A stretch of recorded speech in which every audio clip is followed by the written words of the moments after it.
Everyone, so we're out here shooting landscape photos, and we just wanted to talk a little bit about what landscape photography is and what you're sort of seeing and what you should be looking out for and different things like that.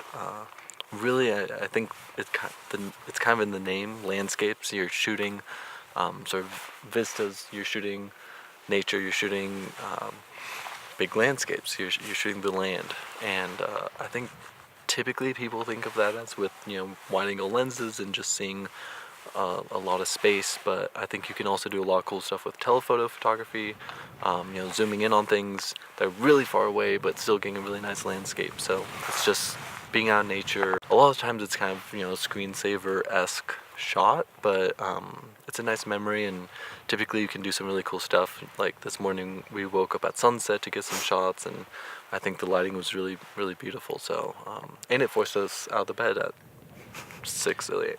I think that's the thing for me is landscapes is like, it's like you physically have to get somewhere and be somewhere at a certain time, because like instead of lighting a subject, right, you have to light like miles of space, so you have to really be at the right place at the right time, which is a big notion in photography. That's what I've always kind of admired about landscape photography.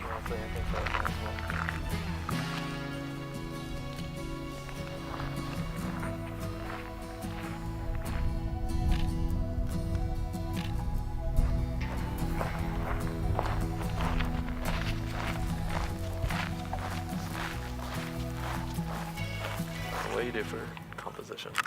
It depends on the landscape as far as composition goes, but I'm like, my personal style is I tend to do a lot of negative space. So like I will have a ton of room overhead, but it's important to me that I think you talked about earlier, the horizon stays totally straight, and some cameras have a little level in it.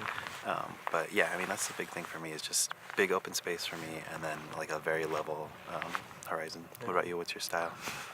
I always like to find, I really enjoyed negative space, obviously.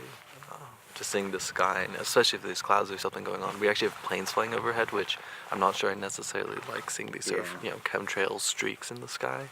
Clouds typically add a little texture up there, but I really like finding different rocks or different shapes where, if you can have a valley, or if you can have like a mountain peak and be able to have sort of, the horizon coming up on you or something like that. I really like seeing those sort of lines, especially with the sun like this right now, because now that we have some actual sunlight, you can get a little definition in the mountains, but still have it be somewhat silhouette-y and have nice blue sky.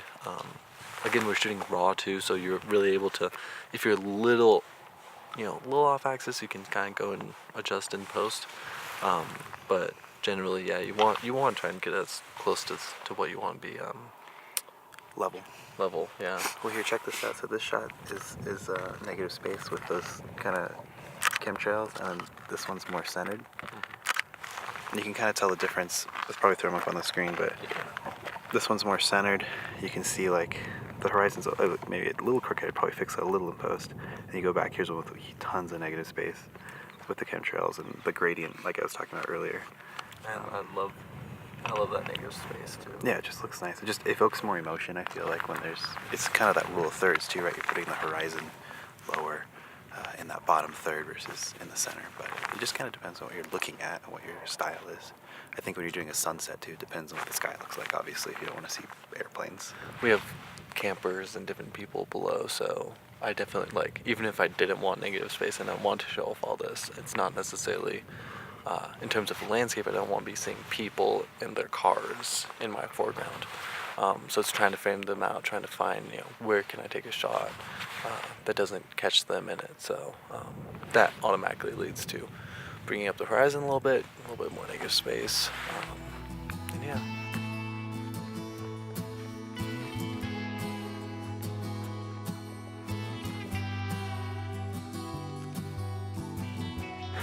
So we're here at this Joshua tree. The sun rose a little bit, and what I'm trying to do is silhouette the Joshua tree itself. I'm going to get really low so I can see it in the sky, and then I'm also going to put my settings at back to an f8 at 250 ISO 200. Check it out.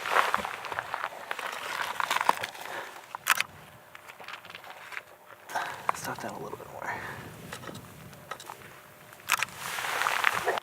cool. So here's a picture. The reason I stopped down a little bit is so that I can still see the gradient of the sky in the background.